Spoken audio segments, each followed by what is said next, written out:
Ibu, ini adalah acara Training for Trainers, bedah kitab Rut. Ini ada satu kutipan ayat yang sangat terkenal dari Rut yang kita sudah bahas bersama-sama, dan kiranya ini mengingatkan kita bagaimana Rut menjadi orang yang sungguh-sungguh memberikan hidupnya bagi Tuhan, dan dia mengkomit hidupnya bukan hanya menjadi bagian dari bangsa Israel, tapi juga menjadi bagian dari anggota keluarga Allah. Agenda kita hari ini ada 6 bagian. Pertama, mengapa kelompok belajar Alkitab penting, kemudian kenapa kelompok bedah kitab Rut penting, bagaimana membuka kelompok bedah kitab Rut, lalu siapa anggotanya, kemudian metodenya, kemudian bagaimana cara memimpin atau pelaksanaan. Ya, kita akan lakukan satu persatu ya. Nah, saya akan mengulang lagi betapa pentingnya kita punya kelompok belajar Alkitab. Bapak Ibu, sepertinya kalau boleh saya katakan ya, mungkin agak terlalu keras saya mengatakan ini, tapi gereja sudah kehilangan seni untuk belajar Alkitab di antara orang Kristen. Jadi khususnya orang Kristen ya, secara umum bukan hanya gereja saja tapi orang Kristen. Bapak Ibu, banyak sekali jemaat yang kalau saya tanya, apa di gereja kamu ada kelompok PA? Kelompok kecil ada sih, isinya apa? Oh, untuk sharing gitu ya, atau untuk persekutuan gitu. Tapi khusus membedah kitab atau mempelajari kitab pasal per pasal atau ayat per ayat, oh tidak ada gitu ya. Kebanyakan isinya renungan atau khotbah. Jadi Bapak Ibu, jemaat sendiri tidak pernah diajarkan oleh gereja atau oleh orang lain yang tahu di persekutuan bagaimana membedah Alkitab atau bagaimana mempelajari Alkitab langsung gitu ya, ke pasal per pasal. Dan itu sangat disayangkan sekali, artinya jemaat tidak pernah bisa makan sendiri gitu. Selama ini untuk mereka bisa hidup, kerohanian mereka bisa hidup itu benar-benar karena disuapi dari khotbah atau dari renungan gitu ya, atau dari hal-hal yang mereka bisa lakukan secara pribadi, membaca artikel atau lain-lain. Tapi benar-benar berinteraksi dengan Alkitab itu masih jarang. Karena itu kami dari Yayasan Lembaga Sabda sangat mengusahakan kelompok ini bisa ada gitu ya, supaya jemaat itu bisa mengicipi nikmatnya berinteraksi dengan Alkitab secara langsung. Itu kerinduan kami ya. Kemudian yang kedua, ini adalah membuka kelompok belajar Alkitab itu menolong orang untuk bertumbuh. Satu-satunya cara kerohanian kita bisa bertumbuh adalah dengan makan firman Tuhan. Kan nyanyian-nyanyian gitu ya. Tapi benar-benar mereka berinteraksi dengan Alkitab. Karena disitulah Allah berbicara kepada kita secara pribadi. Nah, di sini orang akan bertumbuh. Tidak pernah orang bertumbuh karena melihat konser gitu ya. Atau melihat orang kebaktian kesembuhan. Orang bisa bertumbuh itu benar-benar karena firman Tuhan. Kenapa saya berani berkata seperti itu? Karena Alkitab sendiri yang berkata, firman Tuhanlah yang membuat kita itu sungguh-sungguh mengenal Dia, mengenal Tuhan. Ya, karena itu saya sangat-sangat mendorong Bapak Ibu memiliki satu pandangan yang sangat positif terhadap belajar Alkitab. Ya, kemudian yang ketiga adalah menjamin kedewasaan orang Kristen. Nah, Saudara, ini merupakan masa depan gereja. Kalau gereja saat ini rindu untuk bertumbuh, rindu untuk berkembang menjadi gereja yang dewasa, dan bagaimana jemaat-jemaat bisa dewasa? Karena mereka belajar firman Tuhan, karena mereka berinteraksi secara langsung dengan firman Tuhan. Jadi Bapak Ibu, kalau Bapak Ibu ingin gereja saudara dewasa, di mana di situ semakin sedikit masalah-masalah, semakin banyak orang melayani, semakin banyak orang saling menolong satu dengan yang lain, semakin banyak anggota jemaat yang bersaksi, semakin banyak anggota gereja, itu karena jemaatnya bergerak gitu, karena jemaatnya dewasa dan menjangkau orang lain. Nah, disinilah peran firman Tuhan yang sangat penting bagi kehidupan mereka. Ketika mereka bertumbuh secara dewasa, maka mereka akan bergerak. Mereka tidak akan mungkin berdiam diri di gerak pasif, menunggu, tetapi dia akan digerakkan oleh Roh Kudus untuk menjangkau jiwa, untuk melayani, untuk menolong orang lain. Nah, ini ya Bapak Ibu, saya kira ini saya hanya mengulang saja dan saya ingin menegaskan lagi betapa pentingnya belajar firman Tuhan. Tidak ada hal yang lain yang Bapak Ibu bisa berikan secara gizi kepada jemaat kecuali adalah firman Tuhan. Ya, disitulah jemaat saudara akan bertumbuh dan hidup menjadi orang Kristen yang sungguh-sungguh mengasihi Tuhan. Ini adalah kesimpulan yang saya bisa berikan ya. Kenapa? Karena kita percaya Alkitab adalah firman Tuhan dan firman itu hidup dan hidup di dalam kita, di dalam orang-orang percaya. Saudara, ketika firman itu hidup di dalam hidup kita, maka kita akan berubah. Kita akan menjadi orang yang Tuhan inginkan. Nah, dengan PA kita akan makan firman Tuhan. Di dalam grup kelompok, maka kita akan bertumbuh bersama-sama di dalam tubuh Kristus. Nah, itu lebih mempercepat lagi. Belajar firman Tuhan sendiri tidak, Alkitab sendiri tidak terlalu mendorong untuk terus-menerus melakukan itu secara sendiri, tapi berbagi dengan Kristus itu membuat kita akan semakin cepat bertumbuh. Kedua, mengapa kelompok bedah kitab Rut penting? Nah, kenapa kitab Rut yang dipilih? Karena kitab Rut adalah kitab yang sangat indah, Bapak Ibu. Kitab yang cukup pendek, tidak terlalu berat untuk jemaat bisa membaca. Kemudian juga ceritanya menarik, gitu ya. Jadi, saudara, ini ideal untuk memulai sebuah kelompok PA, ya, karena buku Rut sangat-sangat menolong sehingga kita akan bisa melihat betapa indahnya firman Tuhan. Kedua, kristosentris. Ini bukan hanya kitab Rut itu bukan hanya kitab yang berisi cerita, tetapi penuh simbolisme penebusan. Dan kitab Rut memberikan pemahaman penebusan seperti yang dilakukan oleh Kristus. Ini benar-benar, walaupun itu perjanjian lama, banyak jemaat mungkin mengeluh, kenapa perjanjian lama? Mereka lebih senang perjanjian baru ya. Tapi mereka harus melihat bahwa perjanjian lama itu juga bagian dari firman Tuhan yang akan menuju ke dalam perjanjian baru. Karena itu memahami konsep penebusan melalui perjanjian lama itu sangat menarik dan sangat bagus sekali, maka sangat memperkaya. Ketiga, saudara sendiri sudah belajar karena saudara sudah ikut di dalam kelas bedah kitab Rut. Saudara, untuk menjadi pemimpin PA bagi sebuah kitab gitu ya, untuk membedah sebuah kitab, saudara sendiri harus sudah mempelajarinya. Nggak mungkin saudara, kalaupun saudara harus mempelajarinya dari awal, itu akan lebih berat. Semangatnya juga beda gitu ya, karena saudara harus mengumpulkan semua dari scratch, dari nol. Sedangkan ini saudara sudah belajar bersama-sama dengan kami di Sabda, sehingga ini sangat mempermudah. Saudara sudah belajar bersama dengan kami dan saudara bisa membagikannya kepada orang lain. Banyak sumber. Saudara akan lihat lagi besok ya, akan banyak sekali dibagikan sumber-sumber pendukung, baik itu dari Sabda atau dari sumber bahan lain, dan saudara akan sangat diperkaya. Nah, ini konsep penebusan yang saya tadi katakan, belajar kitab Rut itu sangat baik sekali. Karena penebusan adalah bagi semua orang. Jadikan ini juga cara untuk menjangkau jemaat yang belum sungguh-sungguh di dalam Tuhan. Bahkan yang belum menerima Kristus sebagai juru selamat. Ini akan menjadi satu cara yang sangat baik untuk orang-orang yang mengaku diri sudah Kristen, tetapi mungkin belum mengenal konsep penebusan yang jelas. Nah, penebus adalah untuk semua orang. Penebusan adalah untuk semua generasi. Jadi nanti saudara akan bisa bertanya kepada semua anggota, apakah saudara sudah ditebus oleh Kristus? Ya, jadi cara untuk menjangkau. Nah, bagaimana memulai kelompok bedah kitab Rut? Pertama, jelas saudara berdialog dengan Tuhan, berdoa kepada Tuhan, supaya Tuhan memberikan hati yang penuh kerinduan untuk membagikan firman Tuhan kepada orang lain. Ya, saudara, tidak ada cara lain kecuali saudara bergantung sepenuhnya kepada Tuhan untuk apa yang ingin saudara berikan kepada jemaat, karena Tuhan memakai saudara untuk menjadi saluran berkat-Nya. Yang kedua, saudara harus bekerja sama dengan pemimpin dan tim.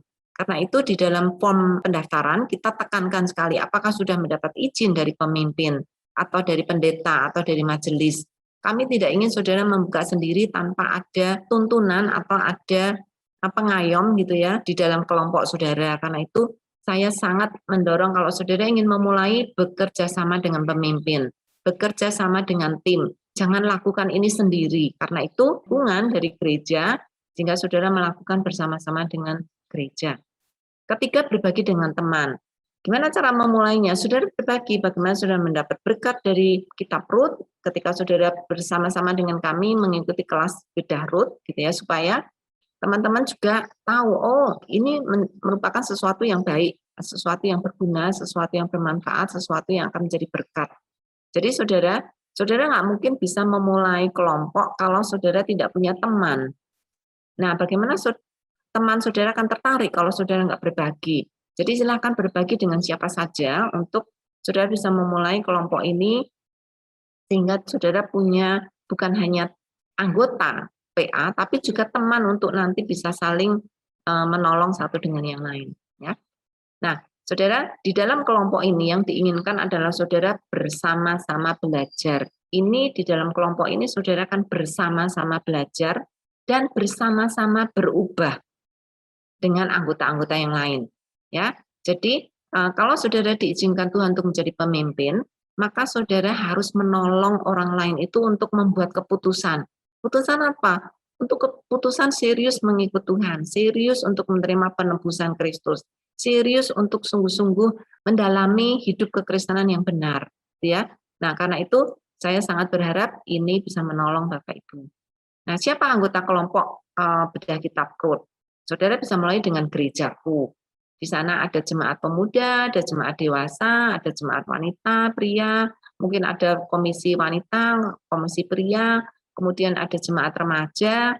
Saya nggak berani menaruh jemaat sekolah minggu, mungkin agak terlalu kecil ya. Jadi Bapak Ibu silakan berbagi dengan anggota gereja, bahkan intergenerasi, antar generasi. Jadi tidak harus pemuda semua, enggak.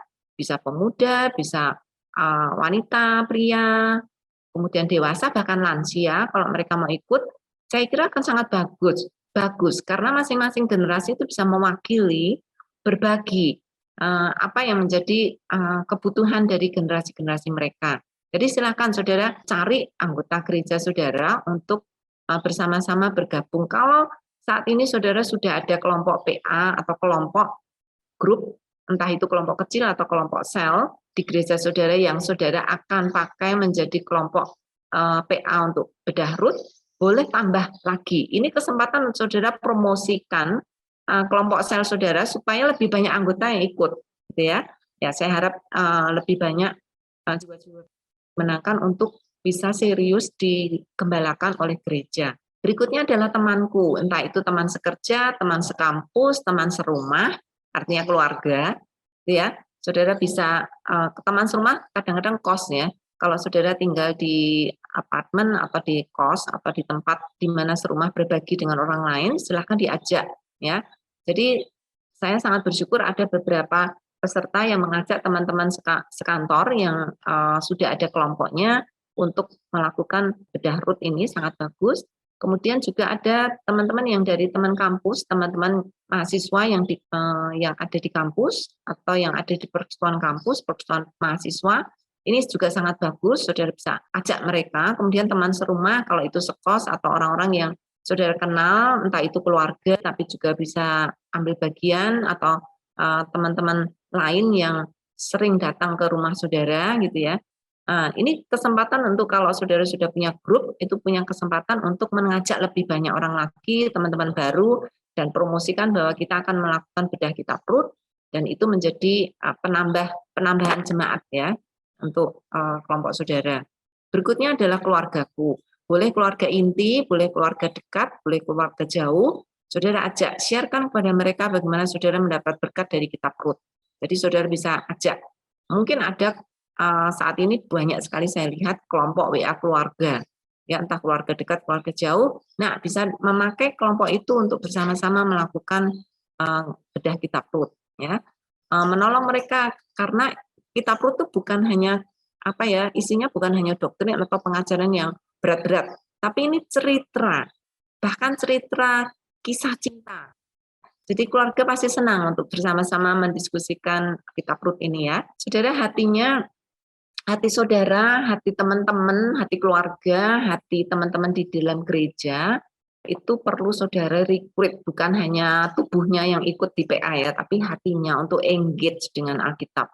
Jadi saya sangat berharap saudara ketika mengajak orang ikut PA bukan hanya untuk ikut saja secara pasif, tapi juga berikan visi untuk mereka melihat betapa pentingnya firman Tuhan hidup di dalam hidup kita.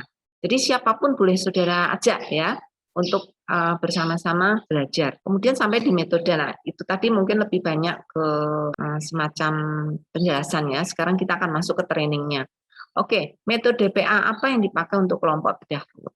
Nah, Bapak Ibu, banyak sekali metode, tapi saya tidak akan memberikan kepada saudara terlalu banyak metode karena saudara akan bingung. Karena itu saya hanya akan memilih 2 metode yang saudara pasti sudah familiar. Ya. Pertama, sabda, karena saudara ketika melakukan kelompok kelas bedah kitab Rut, saudara bersama dengan sabda memakai metode sabda. Jadi saudara sudah pakai. Jangan saudara memakai metode yang saudara belum pernah pakai. Nah, sedangkan OIA itu saya kira metode yang umum, karena kebanyakan mahasiswa pernah ikut, kemudian intinya memang itu sangat baik. Sabda pun itu salah satu pengembangan juga dari OIA, sehingga saudara ini dua metode yang saya akan perkenalkan. Kalau saudara ingin sedikit lebih simpel, saudara pakai OIA. Ingin lebih luas, saudara bisa pakai sabda. Tapi intinya sama. Saya akan buktikan kepada saudara bahwa kedua metode ini sebenarnya ada intinya yang sama. Ya, kalau OIA itu observasi, interpretasi, dan aplikasi. Sedangkan sabda itu simak, analisa, belajar, doa, diskusi, dan aplikasi. Nah, untuk metode sabda, simak dan analisa itu sebenarnya mirip sekali, hampir sama dengan observasi, tapi pengembangan dari observasi.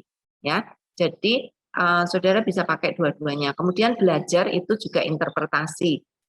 Saudara bisa melihat bagian-bagian yang saudara pelajari itu merupakan hasil dari kesimpulan atau interpretasi yang saudara lakukan. Nah, sedangkan doa, diskusi itu tambahan dari sabda yang saudara bisa adopsi juga di OIA, karena saudara sekarang punya grup, saudara tidak melakukan itu sendiri, saudara bisa berdiskusi di sana. Sedangkan aplikasi sama. Saya akan kupas satu persatu ya. Observasi atau simak, yaitu baca, baca, baca. Nah, ada metode Badeno itu metode baca atau metode membaca Alkitab. Bisa dengan Alkitab kertas, bisa dengan Alkitab digital. Bisa dengar dengan Alkitab audio, bisa nonton dengan Alkitab video ya atau film. Jadi saudara bisa lakukan bersama-sama. Bagikan cara-cara yang fun untuk membaca Alkitab ya, yaitu dengan baca, bisa dengan dengar, bisa dengan nonton. Nah, bisa extension lagi. Kalau kelompok saudara cukup mampu, maksudnya tidak dari kelompok yang tidak suka terlalu banyak ribet gitu ya, mau yang sederhana, saudara pakai Badeno aja udah cukup. Tapi kalau saudara mau lebih ekstensif, saudara bisa membandingkan ayat-ayat Rut itu dengan versi Alkitab lain atau dengan bahasa lain, bahasa suku boleh, bahasa asing boleh. Kalau anggota saudara banyak yang ngerti bahasa Inggris, bisa disarankan untuk membandingkan dengan versi bahasa Inggris. Kalau saudara dari kelompok suku yang sama, saudara bisa pakai Alkitab bahasa suku. Ya, bandingkan, itu akan sangat memperkaya. Kemudian amati dan teliti isi pasal per pasal dengan baik. Nah, itu kuncinya ya. Kunci di dalam observasi atau di dalam simak ini adalah saudara mengamati setiap bagian di dalam isi seluruh pasal per pasal itu dengan baik. Saudara bisa lakukan itu dengan 5W dan 1H. Nanti saya akan jelaskan lebih lanjut. Kedua, untuk lakukan ini saudara punya alat peraga, alat bantu, yaitu saudara bisa pakai Alkitab audio, saudara bisa pakai komik. Kalau saudara kebetulan grup saudara adalah mahasiswa atau kelompok remaja, saudara tidak harus memaksa mereka baca Alkitab kertas. Saudara bisa berikan Alkitab komik, sehingga mereka bisa membacanya itu dengan komik. Kalau saudara mau, saudara juga bisa pakai Alkitab video. Kemarin dulu ada beberapa video Rut yang juga sudah dibagikan. Saudara bisa menolong jemaat atau anggota grup saudara untuk melihat video. Nah, untuk membandingkan, saudara bisa pakai Alkitab paralel yang ada di Alkitab Sabda. Itu harus digital ya. Itu ada ayat per ayat yang saudara bisa paralelkan dengan semua bahan-bahan yang ada di Sabda, Alkitab yang ada di Sabda. Kalau saudara punya Alkitab diaglot, itu Alkitab yang dua paralel gitu ya, satu bahasa Indonesia, satu bahasa Inggris, atau bahasa Indonesia dengan bahasa Mandarin, atau apapun yang saudara punya, saudara bisa lakukan itu. Nah, kalau saudara ingin canggih lagi untuk mereka yang, kalau saudara membuka kelompok PA untuk pemimpin PA atau untuk mahasiswa STT, ini akan sangat menarik sekali kalau saudara pakai Alkitab interlinear. Saudara bisa tahu masing-masing bahasa aslinya, kemudian penjelasannya, dan lain-lain. Kemudian yang berikutnya alat bantu yang saudara bisa pakai adalah dengan pertanyaan penuntun. Nah, besok saya akan bagikan masing-masing pasal, saya akan berikan beberapa pertanyaan penuntun untuk secara khusus kelompok PA yang mungkin anggotanya tidak dari mereka yang berpendidikan. Nah, itu saudara tidak harus melakukan bedah kitabnya dengan kata-kata penting atau frasa atau konsep yang penting, tapi saudara bisa dengan langsung dengan pertanyaan. Oke, berikutnya adalah keterampilan. Keterampilan yang dibutuhkan di dalam observasi dan simak ini, saudara teliti, cermat, tekun membaca. Ajarkan kepada anggota PA saudara untuk satu persatu kata-kata yang penting, kata-kata yang diulang-ulang gitu ya. Saudara, setiap cerita yang ada di dalamnya itu saudara amati dengan tekun. Kemudian saudara membuat catatan atau jurnal hal penting apa yang ditemukan di dalam setiap pasal. Nah, pertanyaan yang bisa diberikan, contohnya, siapa tokoh yang ada di dalam pasal 1? Apa yang terjadi di dalam pasal 1? Di mana kejadiannya? Kapan terjadinya? Mengapa kejadian ini terjadi? Lalu bagaimana akhirnya di dalam satu pasal ini, bagaimana akhirnya tokoh ini melakukan atau menjalani kejadian ini, gitu ya. Nah, ini saudara bisa tanyakan di dalam tahap observasi. Untuk remaja bisa minta mereka untuk menceritakan ulang apa yang mereka sudah dapat di dalam setiap pasal, itu akan sangat menarik untuk mereka. Untuk analisa, nah di sabda ada analisa, di observasi kadang bisa juga dilanjutkan dengan analisa. Ya, ini kunci dari melakukan observasi analisa adalah menemukan dan menggali lebih dalam. Apa yang digali? Kata, frasa, konsep, atau topik. Ya. Nah, ini yang kemarin kita lakukan di kelas BKR. Kalau grup saudara ternyata menurut saudara belum mampu untuk melakukannya, tidak apa-apa. Saudara bisa menggali lewat pertanyaan penuntun. Tetapi kalau saudara siap, dan grup saudara cukup aktif dan mereka cukup punya pendidikan yang baik gitu ya untuk bisa menganalisa kata-kata yang sulit, kata-kata penting gitu ya. Saudara bisa melakukan itu dengan analisa ya. Jadi misalnya cari arti kata itu apa, cari arti frasa itu apa, cari latar belakang dari kata itu apa, cari arti bahasa aslinya apa, cari konsep di belakang kata itu apa gitu ya. Nah, itu sangat penting sekali untuk memperkaya penggalian saudara. Seperti yang saudara sudah lakukan di kelas BKR kemarin. Yang kedua, alat bantu, alat peraganya apa? Saudara pakai kamus bahasa, KBBI, ya, untuk mengerti apa arti kata ini, apa arti frasa ini. Kemudian saudara bisa pakai kamus Alkitab atau ensiklopedia, baik yang disediakan sabda atau yang di aplikasi atau yang di situs. Kemudian ada kamus teologi yang saudara bisa pakai juga. Lalu kalau untuk bahasa asli, saudara bisa pakai kamus leksikon. Itu kamus bahasa Ibrani dan Yunani.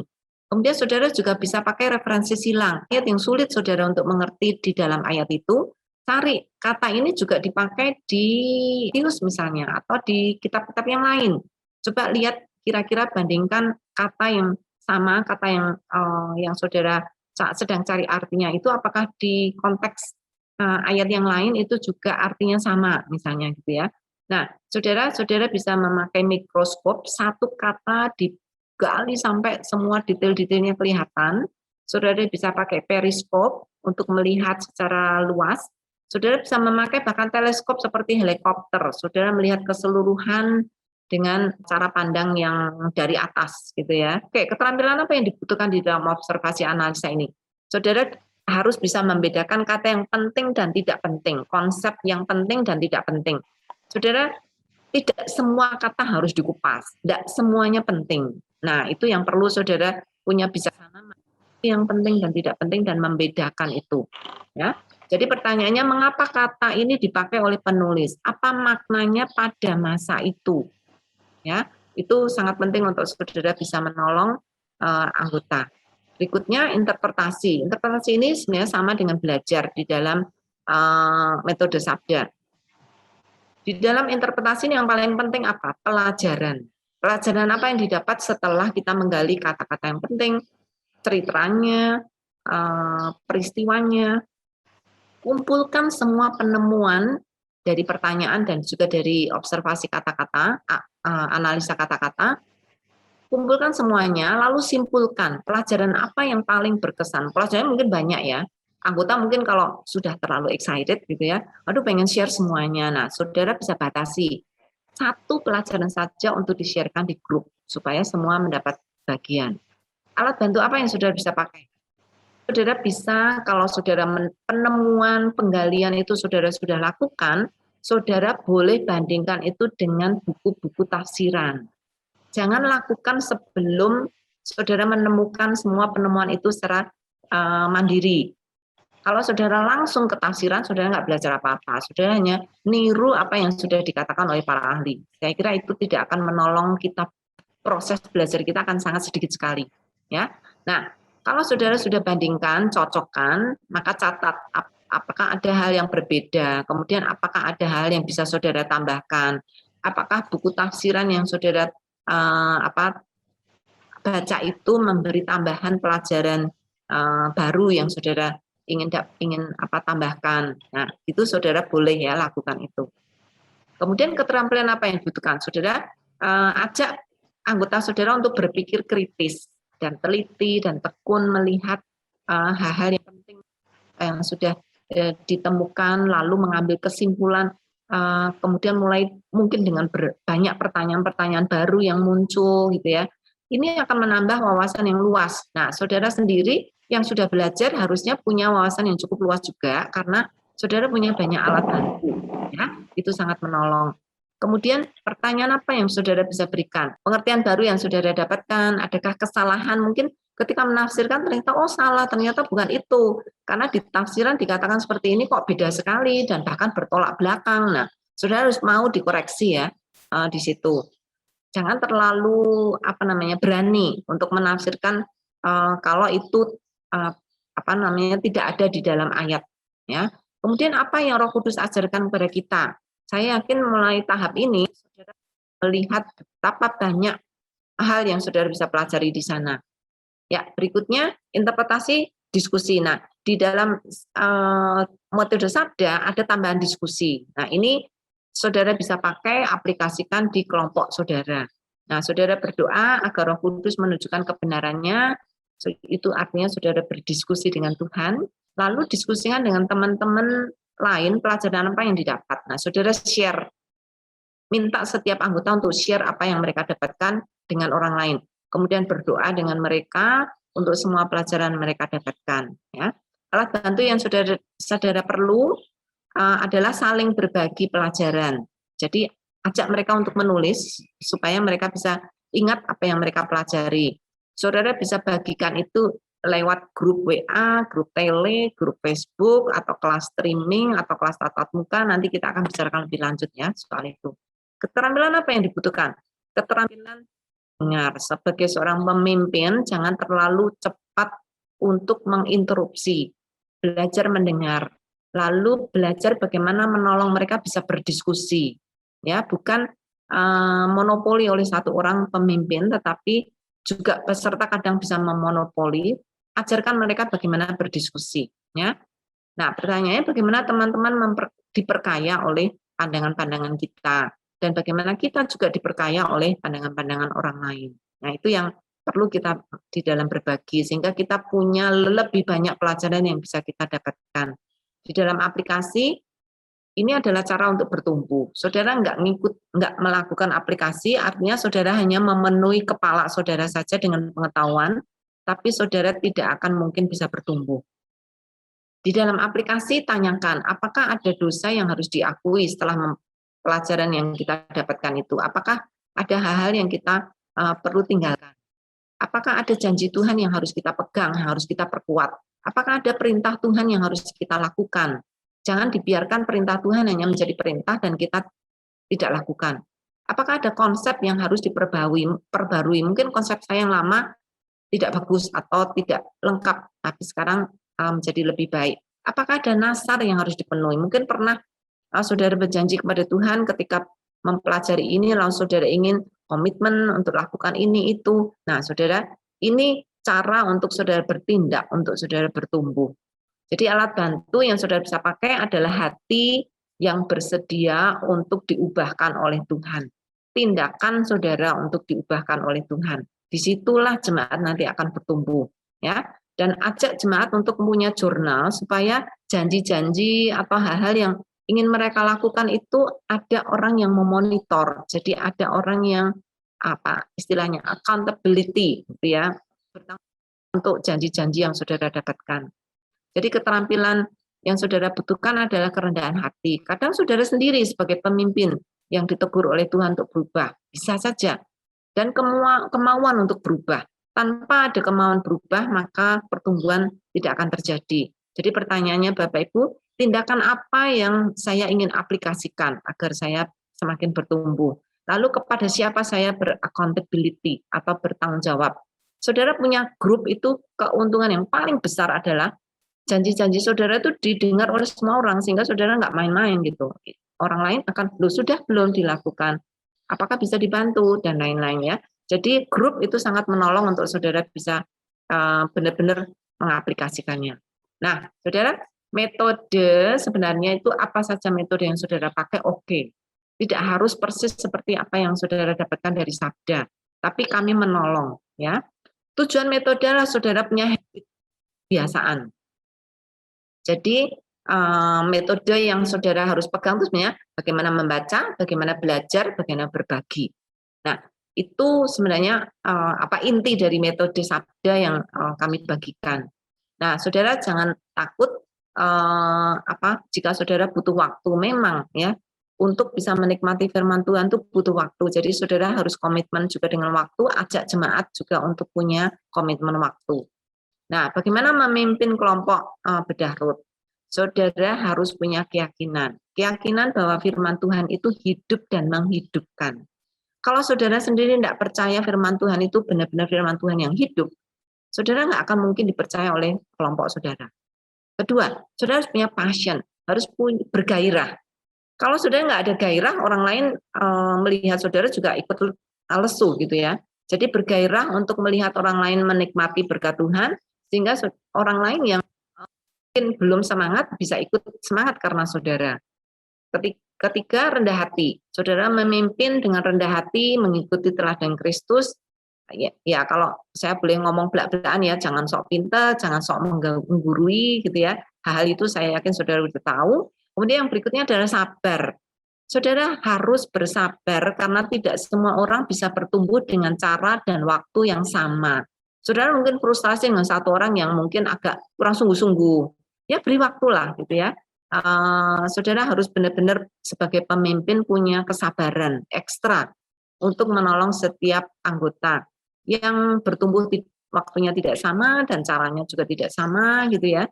Nah ini menuntut kesabaran saudara. Nah itu ya, itu paling tidak hal pokok yang saudara bisa lakukan. Nah bagaimana dengan pelaksanaan? Pelaksanaan secara umum ya, anggota bisa besar dari 4 sampai 20 orang. Jangan lebih dari 20 orang.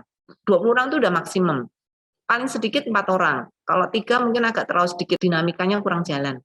Durasi ajak jemaat bukan hanya melakukan PA di grup saja, tapi secara pribadi sudah baca dulu, sudah membuat catatan-catatan dulu, kira-kira 30-40 menit lah kira-kira dalam setiap pasal. Kalau itu pemula ya mungkin bisa kurang dari 30 menit. Tapi idealnya paling tidak secara pribadi anggota sudah membaca lebih dahulu, sudah mencatat lebih dahulu, ya. Kemudian di grup kalau bisa jangan lebih dari 1 jam, ya. Kalau lebih dari karena grupnya besar, kemudian excited sekali gitu ya, 1,5 jam, jangan lebih dari itu untuk 1 pasal ya, mengupas supaya apa? Saudara tidak terlalu lama dan akhirnya wah kalau ikut grup lama sekali nanti nggak selesai, nah itu akhirnya akan jadi komplain ya. 1 jam saya kira ideal ya, apalagi kalau mereka sudah persiapan di rumah. Nah, bagaimana cara melakukannya? Saudara bisa lakukan itu secara online, bisa dengan grup chatting, bisa dengan streaming. Nah, saudara ada hal-hal yang saudara bisa lakukan dengan streaming, misalnya pembukaan dan penutupan saudara lakukan itu dengan streaming Zoom, karena tidak semuanya mungkin punya paket data. Selebihnya bisa pakai WA group atau telegroup. Di dalam grup ini, saudara yang diperlukan adalah moderator dan admin. Admin untuk menolong, mengingatkan. Saudara sudah dapat contoh dari kelas BKR Sabda ya, MLC Sabda. Kalau ada anggota yang tidak memberikan tugasnya belum selesai, maka admin akan menolong untuk mengingatkan. Jadi saudara sudah punya contoh. Lakukan itu juga secara offline, baik itu di gereja atau di rumah. Ya, kalau itu keluarga, saudara bisa lakukan itu di rumah. Kalau itu gereja, saudara lakukan di kelompok kecil di gereja dengan jaga jarak. Ya, karena ini pandemi semakin heboh kali ini ya, kemungkinan banyak gereja yang tutup. Jadi mungkin saudara bisa lakukan itu di rumah dengan 3 orang, 4 orang, semuanya pakai prokes, pakai masker, dan saudara tidak tidak melakukan hal-hal yang akan merugikan orang lain gitu ya. Kalau offline itu benar-benar saudara harus disiplin melakukan prokes dengan baik ya. Kemudian di dalam gereja atau di rumah kalau sudah lakukan itu, pembukaan bisa dilakukan di grup besar.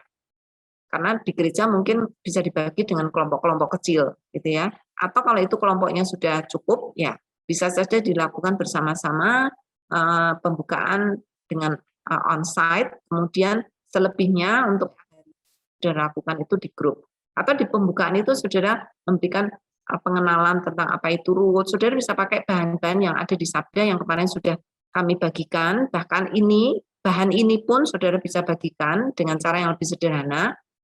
Saudara bisa bagikan kepada mereka. Kalau saudara punya kelompok offline, saudara perlu pemimpin dan perlu sekretaris. Nah, saudara kerjasama dengan gereja ya, dengan hamba Tuhan, saudara bisa lakukan itu bersama-sama dengan mereka. Nah, saudara bisa lakukan juga itu hybrid. Saudara bisa lakukan pembukaan penutupannya di gereja atau di kelompok atau di rumah, kelompok di rumah. Kemudian PA-nya saudara lakukan itu lewat tele atau lewat WA, ya. Nah, saudara yang diperlukan adalah moderator dan admin. Nah, jadikan moderator dan admin itu sebagai tim. Ya, jangan kerja sendiri-sendiri dan ya admin harus tahu sendiri, enggak, harus dirunding bersama-sama dengan moderator dan juga kalau ada pemimpin atau ada hamba Tuhan di sana, saudara bisa dijadikan itu sebuah tim ya untuk mengerjakan bersama-sama. Nah, kira-kira itu. Ini hanya gambarannya. Ini adalah agile. Sekali lagi agile dan adapt. Artinya apa? Sudah nggak harus persis melakukan apa yang saya minta atau saya sharingkan. Silahkan beradaptasi sesuai dengan kebutuhan saudara. Kami ini bukan seperti franchise McDonald. Harus persis, bentuknya harus persis, acaranya harus persis. Enggak, kita bukan franchise seperti itu ya. Jadi saudara bisa lakukan sesuai dengan kemampuan dan keadaan situasi masing-masing. Yang paling penting intinya adalah saudara engage dengan grup. Kalau saudara engage atau bisa berinteraksi secara dekat dengan grup, itu yang saya pikir menjadi kunci. Ya, bagaimana saudara melakukannya? Yang penting saudara bisa engage dengan grup sehingga saudara bisa melakukan itu dengan baik. Temukan cara yang cocok sama, bahkan mungkin saudara harus rundingan dulu dengan teman-teman gimana nih cara lakukan bareng-bareng sehingga semua bisa sepakat dan melakukan dengan baik. Nah, satu hal yang tidak boleh hilang, fokus. Kristus. PA apapun gitu ya, fokusnya jangan ke makanan. Atau kalau saudara dulu kita sering lakukan di gereja ya, pokoknya kalau ada makanan pasti orang datang. Nah, ini offline sudah kemungkinan sulit, tapi online. Nah, jangan kehilangan fokus, jangan curhat terlalu banyak, jangan sharingnya terlalu banyak gitu ya, tapi fokus kepada Kristus, apa yang kita ingin dapatkan dari sana. Nah, kira-kira itu, ini adalah kesimpulan kita tentang Ruth. Dia adalah perempuan yang lebih berharga dari 7 anak laki-laki. Saudara, kata 7 itu kata angka sempurna di dalam tradisi Yunani Yahudi, untuk Yudaisme. Jadi apalagi anak laki-laki itu lebih penting daripada anak perempuan menurut Yahudi. 7 anak laki-laki artinya dia perempuan yang sangat berharga, yang memberi berkat yang sangat besar. Bagaimana kita menolong jemaat kita untuk belajar menjadi seperti Ruth, ya. Oke, Bapak Ibu, pertanyaan silakan tulis nanti di live chat atau di grup tele. Di grup tele juga boleh. Kita akan punya grup tele sepanjang hari. Silakan saudara cantumkan pertanyaan saudara di sana. Terima kasih banyak.